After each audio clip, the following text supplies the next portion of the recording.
अस्सलाम वालेकुम, कैसे हैं जी। करते हैं आज के दिन की शुरुआत। तो यार क्या ज़बरदस्त लोकेशन में बैठा हूँ, सोचा इतनी ज़बरदस्त लोकेशन में बैठा हूँ, लाजमी अली कोई ना कोई ज़बरदस्त टॉपिक लेके आया। आपको मेरे थंबनेल से तो पता चल गया होगा कि टॉपिक आज किस किस्म का टॉपिक है।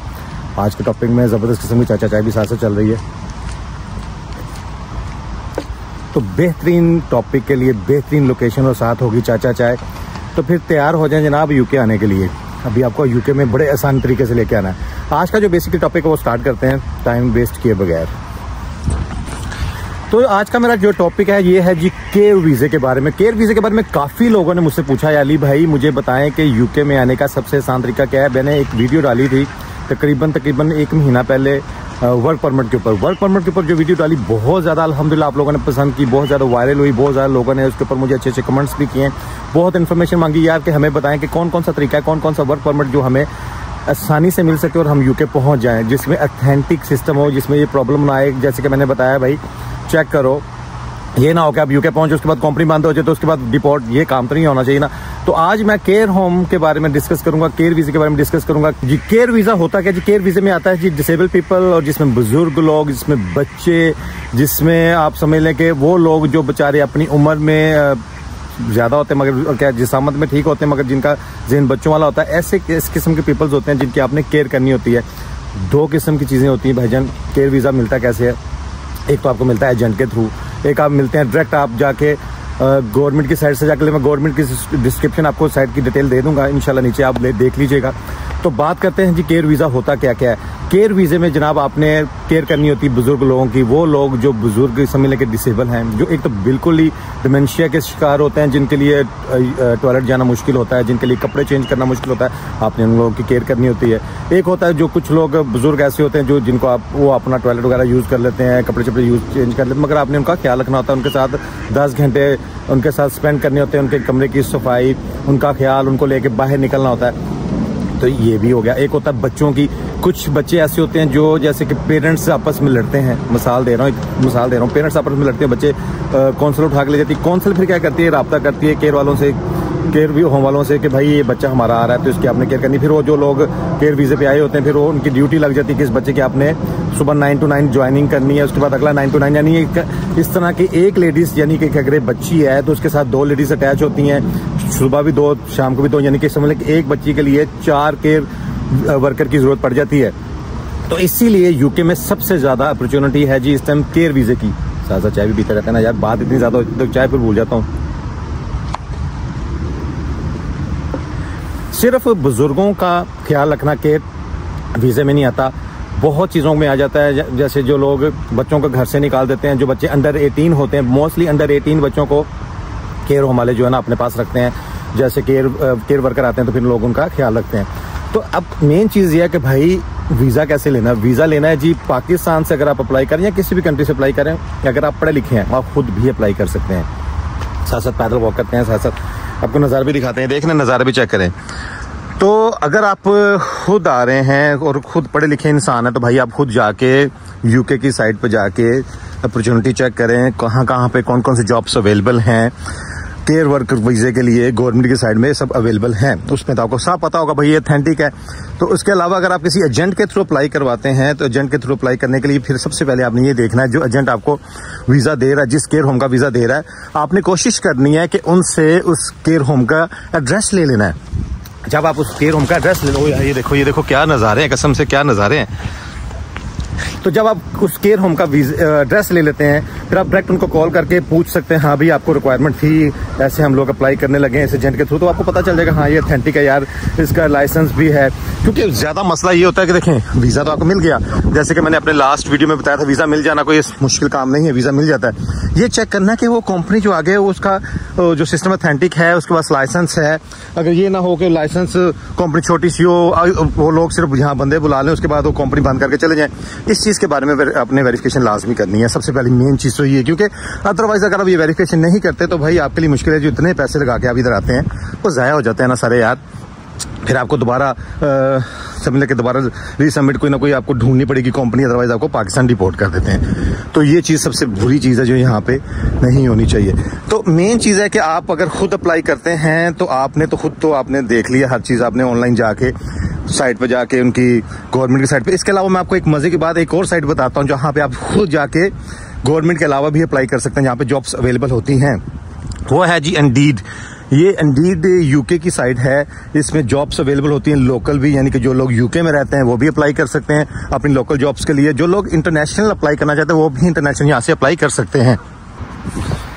तो जी गवर्नमेंट की साइट से भी आप अप्लाई कर सकते हैं, इंडीड पे जाके भी अप्लाई कर सकते हैं। अगर आप पढ़े लिखे हैं तो भाई आप खुद अप्लाई करें, आपको एजेंट में इंटरेस्ट लेने की जरूरत नहीं, किसी एजेंसी को इन्वॉल्व करने की जरूरत नहीं। देखें कुछ चीज़ें ऐसी होती है जो उनकी रिक्वायरमेंट में आती है। रिक्वायरमेंट में क्या है, बहुत आसान है यार।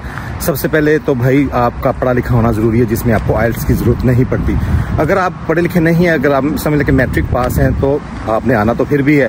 फिर आपने पाकिस्तान से मैं बात करता हूँ, मुझे इंडिया का आइडिया नहीं है, तो पाकिस्तान में भी काफ़ी ऐसी अकेडमीज खुल चुकी हैं जो आपको 2 या 3 महीने के अंदर अंदर आयल्स की तैयारी करवाते हैं। और भाई आयल्स आपको करना बहुत ज़रूरी हो जाता है। 4.5 बैंड लेने होते हैं। वो किसी भी वर्क परमिट के लिए ज़रूरी नहीं है कि आपने केयर होम के वीज़े पे आना है, केयर वर्क के वीज़े पे आना नहीं। किसी भी वर्क परमिट पे आने के लिए 4.5 का बैंड का होना बहुत ज़रूरी है। एडवांटेज देखें ना यार, कितने एडवांटेज हैं जब यहाँ पे आ जाएंगे। आपके साथ जो डिपेंडेंट है, अच्छा मज़े की बात आपको बताना चाह रहा हूँ कि एक बंदे ने जिसमें वर्क परमिट अप्लाई करना है उसी को सिर्फ आइल्स करना पड़ेगा। जो उसके साथ सारे उनको किसी को भी आइल्स करने की ज़रूरत नहीं है। मगर वो जो उनके साथ आ रहे हैं डिपेंडेंट वीज़े पे, जैसे उनके बच्चे हैं, मैंने पहले भी एक बात कही थी, कोशिश करें कि जो मिसिस है, जो यानी कि जो औरत है वो अप्लाई करे, उनका जो हस्बैंड है वो डिपेंडेंट आए, तो ताकि उसको ये फायदा हो जाएगा कि वो कहीं भी जॉब कर पाएगा उसका हस्बैंड। क्योंकि अगर लेडीज अप्लाई करती है तो जिस केयर होम के वीज़े पे या किसी वर्क परमिट वीज़े पे उसने अप्लाई किया वो उसी जगह पे काम करेगी, उसके अलावा वो कहीं और काम नहीं कर सकती। जो डिपेंडेंट वीज़े पे आए उनका एडवांटेज तो ये भाई वो कहीं भी काम कर सकते हैं। बच्चे तो खैर स्कूलों में जाएंगे, एजुकेशन फ्री होगी, मेडिकल फ्री होगा, ये एडवांटेज तो आपको पता, मैंने पहले भी आपको बताया। मगर बात इतनी है कि केयर होम के वीज़े के लिए सबसे ज़्यादा अपॉर्चुनिटी इस टाइम ये है कि यहाँ पे बहुत ज़्यादा 99% लोग केयर होम के वीज़े पे आ रहे हैं, केयर वर्कर के वीज़े पे आ रहे हैं। तो भाई केयर वर्कर के वीज़े पे आप अप्लाई करें। आपको मैंने कहा कि 4.5 आपने बैंड लेने हैं। उसके अलावा आपका सबसे मेन चीज़, अगर आप खुद अप्लाई करें, एजेंट शामिल नहीं है, तो भाईजान आपको सबसे पहले अपना कैरेक्टर सर्टिफिकेट भी पाकिस्तान से बनवाना पड़ेगा। क्योंकि अगर आप खुद अपनी डॉक्यूमेंटेशन अपलोड करते हैं गवर्नमेंट की साइट पे या इंडीड की साइट पे, तो आपसे पाकिस्तान में तो कुछ डॉक्यूमेंटेशन लेंगे ना भाई, आप क्या हैं उसमें आपको बताता हूँ। एक तो आपके पास ड्राइविंग लाइसेंस होना चाहिए पाकिस्तान का लाजमी। उसके अलावा इंटरनेशनल लाइसेंस बनवाने के, यूके में जब आप केयर वर्कर के वीज़े पे आते हैं तो ये आपको कहीं भी, यानी कि अगर है तो केयर होम, मिसाल दे रहा हूँ कि अगर ब्रेडफोर्ड में है, BD9 में है तो उस वीज़े पे आप आए हैं, उस लोकेशन पे आप आए। मगर उनकी आगे डिफरेंट किस्म की ब्रांचेज हैं, उनके घरों के साथ लिंक्स होते हैं। कुछ घर में लोग अपने बच्चों की, अपने बुजुर्गों की केयर करवाते हैं, कॉन्टैक्ट करते हैं केयर होम वालों से, वो फिर यहाँ से केयर वर्कर को वहाँ भेज देते हैं। तो उस वक्त में गाड़ी अगर आपके पास होगी तो भाई उस हिसाब से आपकी वेज भी ज़्यादा लगाते हैं। एक मज़े की बात आपको बताता हूँ कि नॉर्मल वेज, स्टार्टिंग वेज जो यहाँ पे है 11 पाउंड है। 11 पाउंड से 20 पाउंड तक भी जाते हैं, डिपेंड करते हैं कि आप किस एरिया में जा रहे हो। जैसे कि मैंने आपको बताया कि BD9 से अगर आप BD21 में जाते हो और वहाँ पे आपकी जॉब है तो नहीं के थ्रू आप जा रहे हो सकता है आपकी 18 पाउंड घंटा जी वेज लगा दें, क्योंकि उनको पता है कि इसने ड्राइविंग करके भी जाना, तो उसमें आपका फ्यूल कवर हो जाता है। काफ़ी चीज़ें उसमें आ जाती हैं कि यार हाँ ये बंदा डेली बेसिस पे BD21 में जा रहा, आधे घंटे की ड्राइव करके जा रहा है, तो उसकी 18 पाउंड घंटा भी वेज स्टार्ट हो जाती है। 18 पाउंड घंटा, तो भाई वाह, 18 पाउंड आवर बहुत ठीक ठाक किस्म के आवर्स के पे होती है ये वाली। तो केयर होम वीज़े में बहुत ज़्यादा पे है अल्हम्दुलिल्लाह। और बाकी जो चीज़ बता रहा था कि लाइसेंस, उसके अलावा आपने कैरेक्टर सर्टिफिकेट, जो पुलिस सर्टिफिकेट होता है वो, बैंक स्टेटमेंट में इतना ज़रूरी नहीं है ज़्यादा पैसा होना, नॉर्मल बैंक स्टेटमेंट भी चल जाती है। उसके अलावा आपकी जो है ना पासपोर्ट जो 6 महीने से ज़्यादा वैलिड होना चाहिए, जो लाजमी ज़रूरी है। आपकी पिक्चर्स वगैरह हो गई। तो जो आपके पास एक्सपीरियंस है, सबसे मेन चीज़ एक्सपीरियंस गिनता है। एक्सपीरियंस में हम ये बता सकते हैं उनको कि हाँ भाई पाकिस्तान में तो बहुत कम ऐसा सिस्टम होता है कि जहाँ पे केयर होम वगैरह बने हो या जो लोग इस तरह जाके जॉब करते हो। मगर आप ये कह सकते हैं मुझे इतना एक्सपीरियंस है कि मैं अपने बुजुर्गों को मैं लुक आफ्टर करता हूँ, अपने बच्चों की लुक आफ्टर करता हूँ, तो मुझे इतना इस पोजीशन पे हूँ। ऑफकोर्स अब बंदा कहता है जी मैं एज ए पेरेंट्स या एज ए बिग ब्रदर मैं लुक आफ्टर करता हूँ अपने पेरेंट्स को भी और लुक आफ्टर कर रहा हूँ अपने बच्चों की भी, तो उस हिसाब से एक्सपीरियंस ये आ जाता है इसमें।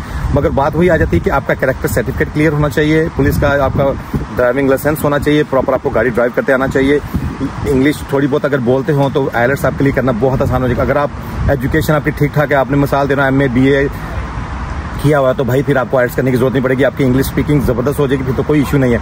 अदरवाइज 4.5 बैंड का लेना बहुत ज़रूरी है, क्योंकि जब आपका इंटरव्यू होता है उसको उनको पता चल जाता है कि बंदा इंग्लिश बोल सकता है कि नहीं बोल सकता। तो ये तो होगी रिक्वायरमेंट्स अगर आप खुद अप्लाई करते हैं। एजेंटों के थ्रू करते हैं तो भाई एजेंटों की आपको मैंने पहले बताया था बहुत ज़्यादा फीसिस होती हैं। जो रेट चल रहा है एजेंटों का 20,000 से 25,000, तो मैं तो यही मशवरा दूंगा उसको बचाएं, इतने पैसे स्पेंड करने से बेहतर है आप खुद अप्लाई करें।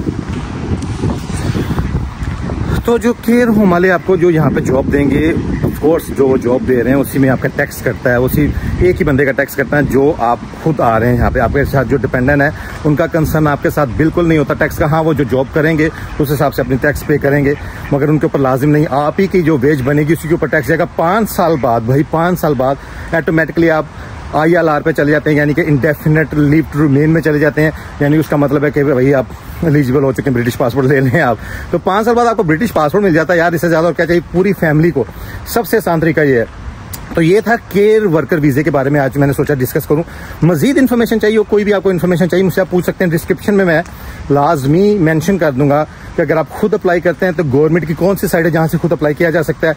उसके अलावा इंडीड जो UK की लोकल साइट है जहाँ पे लोकल, जैसे हम लोग पर्सनली भी अगर कोई हमें जॉब करनी है तो हम भी इंडीड पे जाके सर्च करते हैं, अपनी CV वहाँ पे डालते हैं। CV में हर चीज़ मेंशन हुई होती है भाई, वो फिर आपको लिंक यानी कि कॉन्टैक्ट कर लेते हैं। जॉब जो भी अवेलेबल उसमें बेतहाशा जॉब्स आ रही होती हैं, तो उस पर सारा आपको पता चल जाएगा। इंडीड की साइट पर जाएंगे, पूरा डिस्क्रिप्शन लिंक दूंगा ताकि आपके लिए आसानी हो जाए।